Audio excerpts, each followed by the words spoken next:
Good morning, good afternoon, or good evening, depending on what time you're watching this. This is the second to last video I'm going to make for Ideas That Change the World. And for this week, I want to take a look at Module 11 and 12. 11, Feminism and the Plural, and 12 on Orientalism. So here in this particular module, we want to take a look at feminism and contextualize it in terms of some of the different waves that have occurred over the last roughly 100 years. Because the feminist movement has actually undergone at least 3 distinct waves. Now, certain sort of subcategories within each one, but generally speaking, there was one that began in the 19th century where feminists were focusing on equality and property rights. The second one, which occurred roughly after the Second World War, but certainly during, most definitely after, so the 1950s and 60s. Here, feminists are looking at women's cultural and political inequality and linked to patriarchal and sexist power structures, how sexism is built into the power structures that control female lives. Now, the third one, which starts in the late 20th century and has moved very much into the 21st century, feminism here moves around issues of sexuality and class and race and gender, and looks for alternatives to what had been considered kind of a blind spot even within feminism, which is this kind of upper middle class white privilege. So what is characterized by the third wave is an explosion of various positions and voices coming from literally the entire spectrum. Regardless of sexual orientation, regardless of race, creed, religious affiliation, we hear many different voices. So that's kind of where we're at in terms of feminism. The thinkers we have here sort of are on the cusp of the second to the third wave. And so the first one is someone that typically isn't talked about in sort of undergraduate courses, because I encountered her work in my grad studies. But I think Carol Pateman really has something interesting and important to say relative to the social contract that we looked at a few weeks ago. And she presents this idea that within this social contract is something called the sexual contract. And she even argues that the social contract presupposes the sexual contract. And this is a contract that goes all the way back to the Greeks and then perfected by Romans through Roman law. And this is now what's considered a sexual social contract. And of course, its existence has been repressed from history because history is written by winners, and winners are those that control institutions. And the very institution that is trying to be, or trying to present itself as somehow universal and fair and equal, actually isn't. It isn't at all. Because the sexual contract is a story of political right, patriarchal rights, sex rights, ultimately the power that men exercise over women. And if you don't think that exists, take a look south of the border in the U.S., where there are states who have literally outlawed abortion, and women are facing jail time for even going to another state to have an abortion. So they have no birth control, no recourse if they get pregnant. In certain states, if you are raped, you have to give birth to that child. So this is exactly what Carol Pateman is talking about. A sexual contract which is intimately hinged to political right. And this is the idea of power by men over women, the domination of men over women, and of course the right of men to enjoy sexual access to women. So what is at stake here is something that originally began in ancient Greek society, this idea of a dowry, the idea of a woman being gifted to someone. And what happens is this notion of a gift, in other words, the objectification of a person, is then codified by Roman law. So if you are considered a thing, an object, therefore without rights, certainly lots of duties, but no rights in terms of the social contract, this is exactly what Roman law managed to entrench, and we are now still struggling to get out from under it. So the social contract may have been a story of freedom, but the sexual contract is one of subjection, right? To be subjected to the law in such a way that you have literally no rights. So the original pact is sexual in the sense of man's political and sexual right over women. and sexual in terms of also the access by man to a woman's body, not only in terms of procreation, but having access to her reproductive capacity. This is really what is at stake here in the States.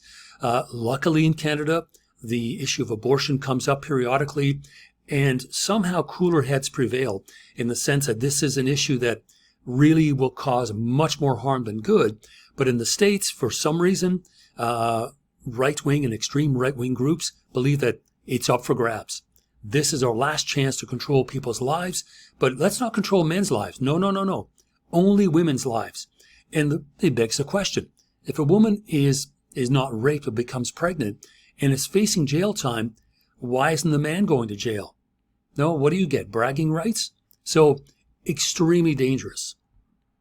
So this is the first person, Carol Pateman. The second person I want to take a look at, again, kind of on the cusp of the second to third wave, although The Second Sex was written in 1949, Simone de Beauvoir's idea of growing up female really is a pointing out to the rest of the world, although women certainly knew it, the difference growing up female rather than male in society is a lot more different than we had ever given it credit.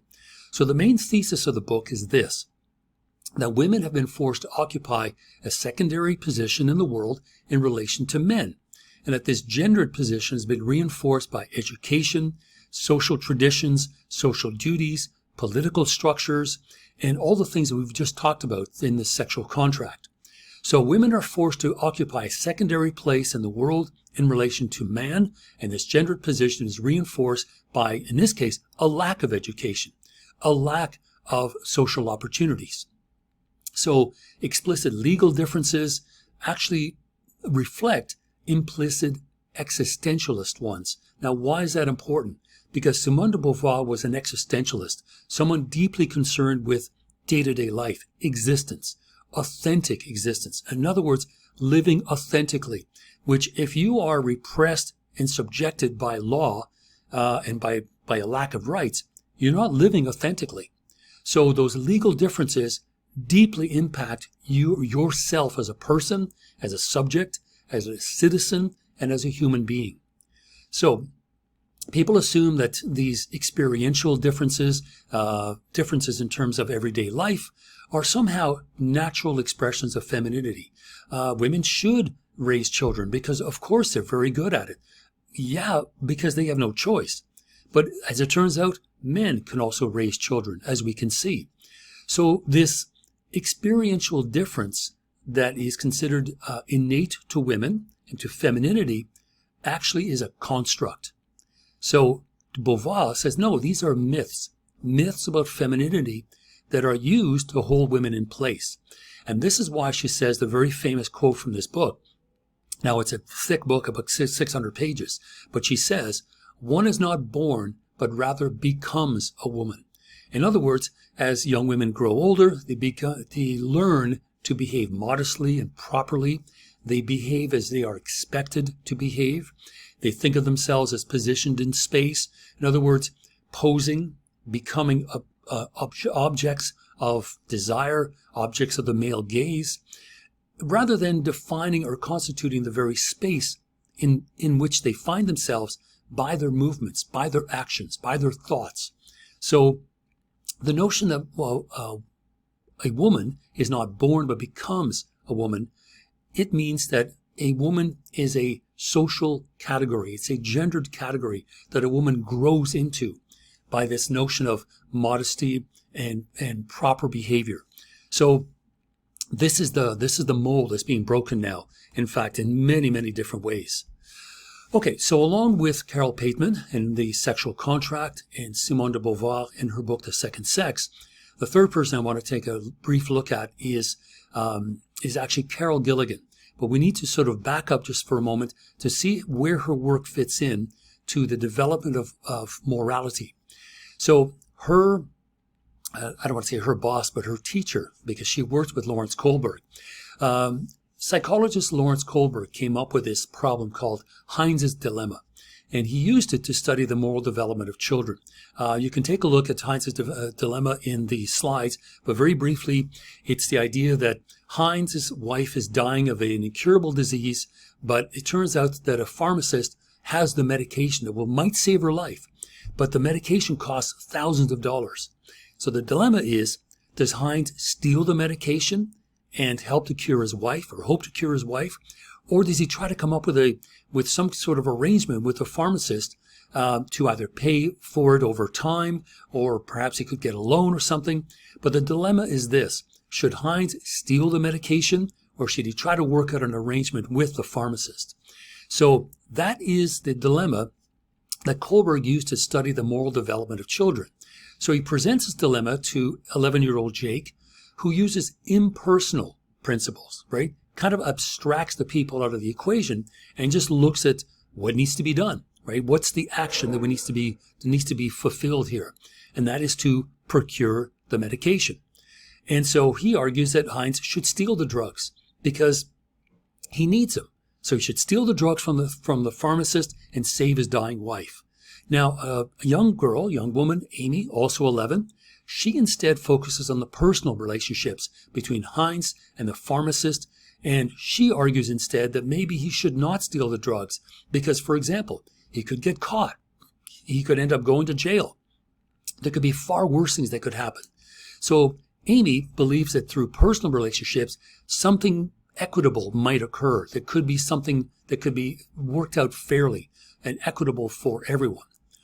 So Kohlberg looks at these 6 stages that he generates out of this moral development, and he figures that through these 6 stages, as we grow into them throughout a life, these are the stages towards a higher and more abstract notion of moral right. But Carol Gilligan instead says, okay, hold on here. The problem with behavioral psychologists, notice the key word here, behavior. What are people doing? Not what are they thinking, what are they saying, but what are they doing? So moral development here in this case is goal-oriented rather than thought-oriented. So Kohlberg's sort of cognitive approach may sound appealing, may sound interesting and well-structured, but the central idea is flawed because only certain types of thinking are privileged over others.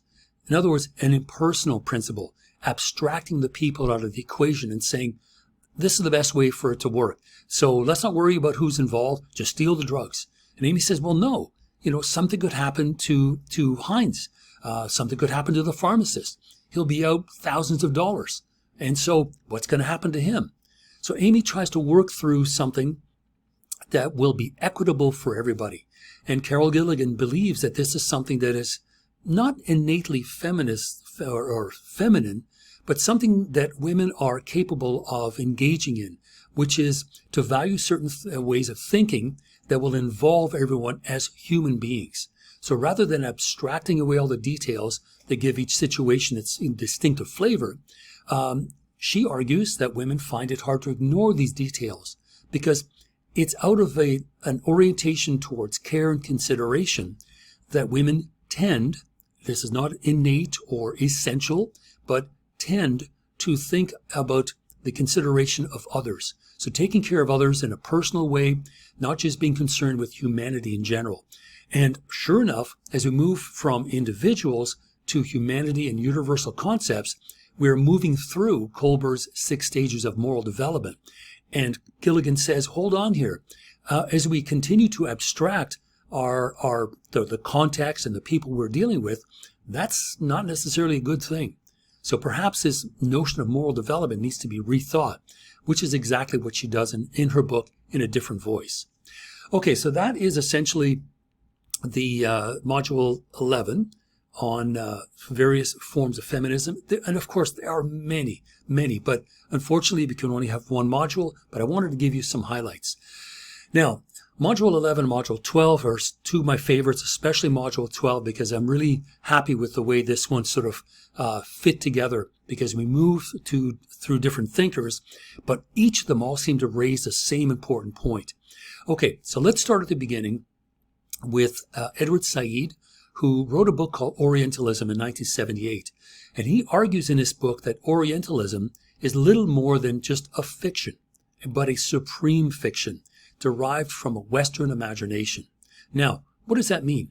It's a view of the other, or a view of the Oriental world that includes Asia and the Middle East and the Far East.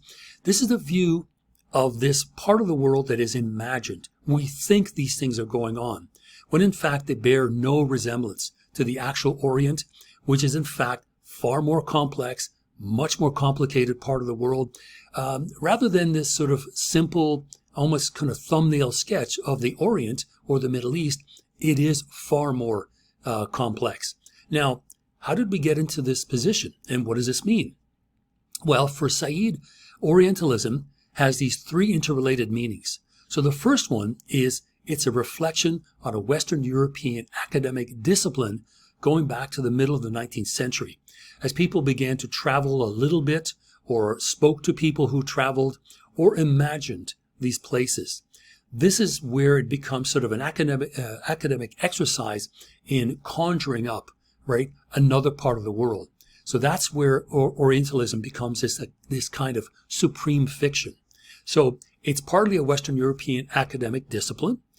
It's also a style of thought based on existential and social differences between the Orient and the Occidental world. In other words, between the West and the East.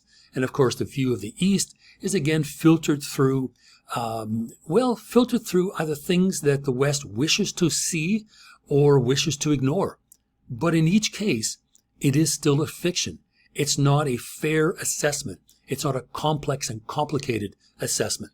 It's simply sort of a style of thought. It's a view of looking at the world through, well, the old proverbial rose-tinted glasses. But these glasses aren't rose. These glasses are the result of colonial and imperialistic thinking.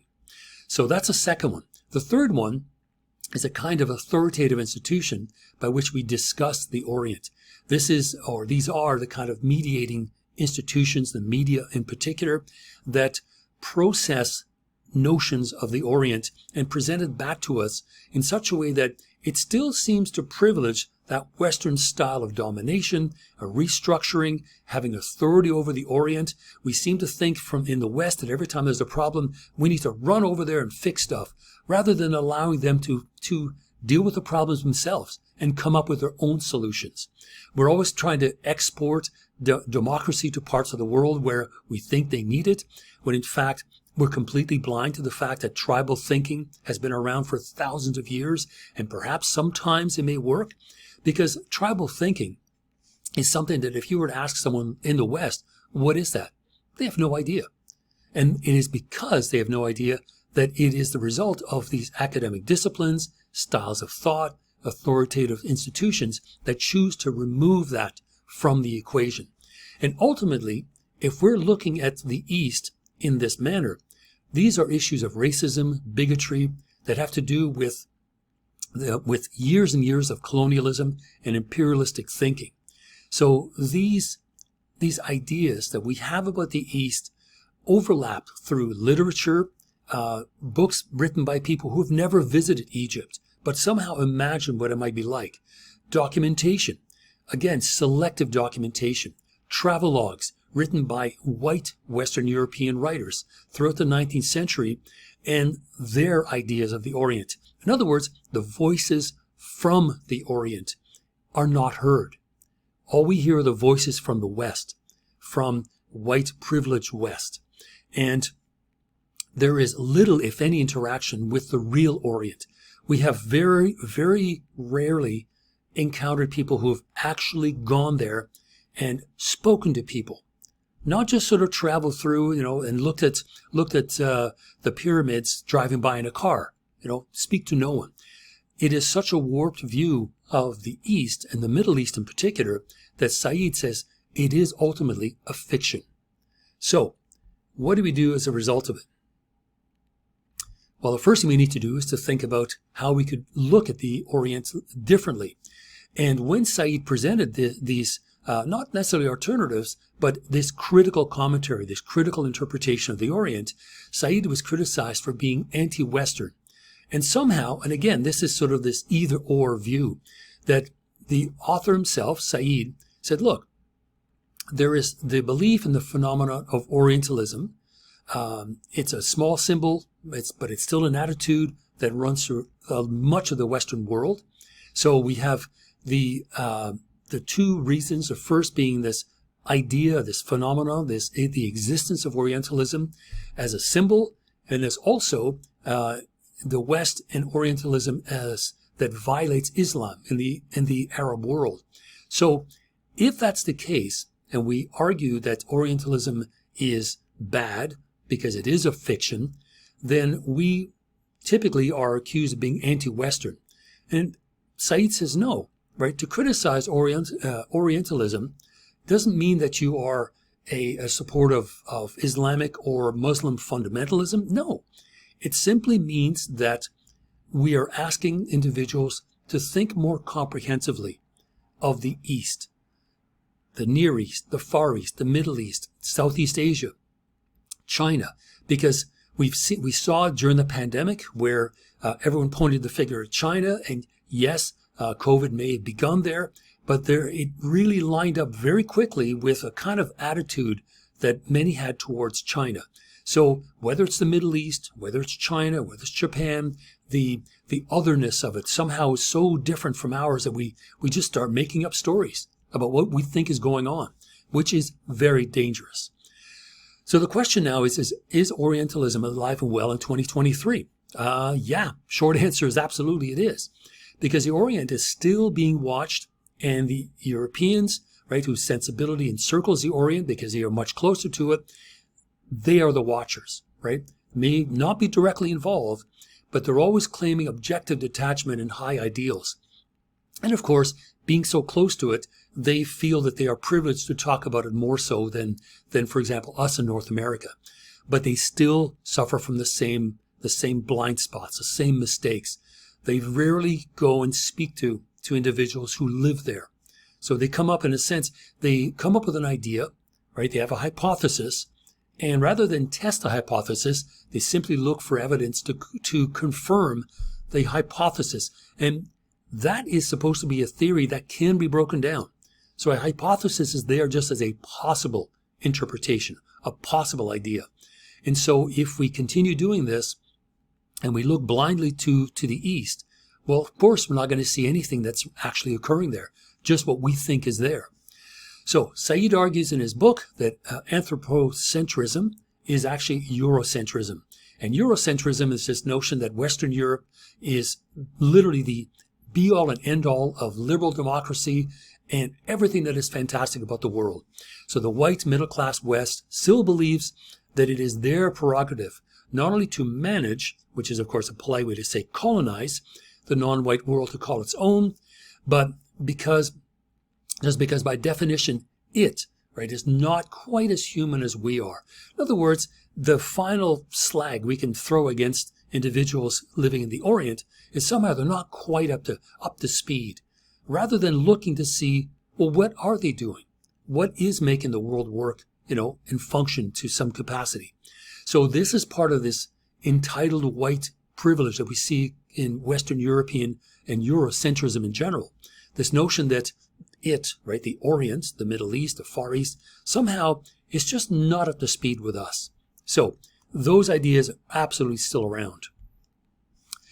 So are we who live in the West entitled to use the monolithic pronoun we? And this is a part that is so important in 2023, the absolute breakdown of the notion of us and them, or we versus, some other group. And so, are we entitled to use this pronoun? No, according to Susan Sontag. Because in her book regarding the pain of others, she says that, look, no we should ever be taken for granted when the subject, us, is looking at another person's pain. We need to consider that person being in pain, suffering, as a result of war, especially civil war. We cannot stand back and say, well, I'm really sorry to hear about what's happening, but we over here are just fine. Sontag says, no, we need to engage with that person's pain and really feel what it is that is going on there. So the question of us and them, right, the very subjective pronoun we, which is, again, similar to I, right, the privileged I, the white sort of, upper middle class I of Orientalism, again, is this observing I, the scientific I. But we also need to make sure that it is a human I, right? A human being that is engaging with what is going on in the other part of the world. So the pronoun we is supposed to refer to all people in general. And then when we think about it, how is that even possible? Because when we talk about us, for example, in Canada, we have had the most amount of immigration in the last few years from developing nations, from the Near East, from the Far East, from the Middle East, from many parts of Africa, and South America as well. So the notion of us and them really falls apart when we consider something as simple as just immigration. Who is we? Who are we? Like, what position are we taking here? Who are we talking on behalf of? Because if I look out the window right now, I guarantee there will be black people, brown people, white people, men and women, people from all over the world. So this monolithic we maybe never existed. And if it did for a very short time. So this is really what Sontag is asking us to consider.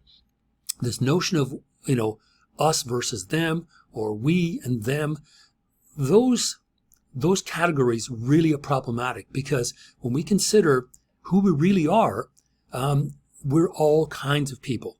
We are so many different individuals. And this takes us to our last book by Julia Kristeva, Strangers to Ourselves, that she wrote in 1991.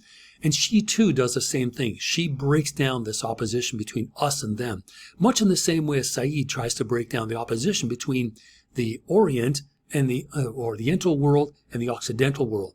And Kristeva says, look, the foreigner lives within us, right? Both within ourselves, because there are parts of us that we don't always understand fully, things that we say and do and think that might surprise us. So there's a part of us that is a stranger to ourselves, right? Surprising things that we had never thought of before. And that's just a single I, single person. So think of a neighborhood, a community, a city, a province, a country. So the notion of us versus them, or us and them, where, we don't consider the foreigner, someone from another part of the world. No, we're really lying to ourselves, because the pronoun we really begs the question, who are we talking about really? So Kristeva says we have a foreigner, we have a stranger living within us. And secondly, by recognizing this entity within ourselves, we are spared detesting him in himself. I apologize for him, but it should be them. But Kristeva is arguing that if we can absolve and understand the other within our own selves, a part of our mind, a part of our psyche, a part of our worldview that is uncanny and foreign to us, then surely we can turn around and say, well, if we forgive that part of ourselves, should we not be able to extend that to another actual person? So to recognize this condition is to turn the we, right, into a problem, to make it problematic. So the way out of this issue, out of Orientalism and this breakdown of us versus them, is to think about diversity and multiculturalism. That's where the solution is. And so we acknowledge that very distinct otherness within us, within our community, within the world that we live. So we can have a society without that societal category foreigner, right? Because foreigner, typically, that word now, especially in this day and age, with a swing to the right globally, the word foreigner is derogatory. It denigrates that person, right? They're alien and they're other. And somehow the moment we do that, what do? We reduce them to a thing, to an object, which is something we should never do. So Kristeva says the solution to that is if we invoke the Enlightenment concept of cosmopolitanism, right? To be cosmopolitan, to be worldly, to think of the world in its totality rather than that little segment in which we live, right? The West. And so cosmopolitanism includes nature and culture, climates and customs, individuals and institutions, laws and morals, the particular and the universal, philosophy and history. To be cosmopolitan is to have a much more open and inclusive view of the world rather than a narrow and exclusive view. So that's essentially her argument. And as hopefully you can see how that fits in with feminist thinking, because Kosteva doesn't call herself a feminist, but certainly thinks in the same way, especially when we consider what we were talking about before, new ways of thinking about existence. So in the module on Orientalism, that's essentially what we're doing. We're rethinking these categories of the West, the East, us and them, inner and outer, foreigner to something that is recognizable. And the solution to this is to think of diversity, to think of cosmopolitanism. Okay, so that is the second to last module. Next week I'm going to do one more. This one and the one from last week and the week before will all be posted together for you to use for your study guide for the final exam, which is, I think, going to be available till the 13th, at least another couple of Sundays. So all those are going to be done for you to have a look at before you write the final exam. So in the meantime, have a wonderful week, and we will talk to each other very soon. Bye-bye.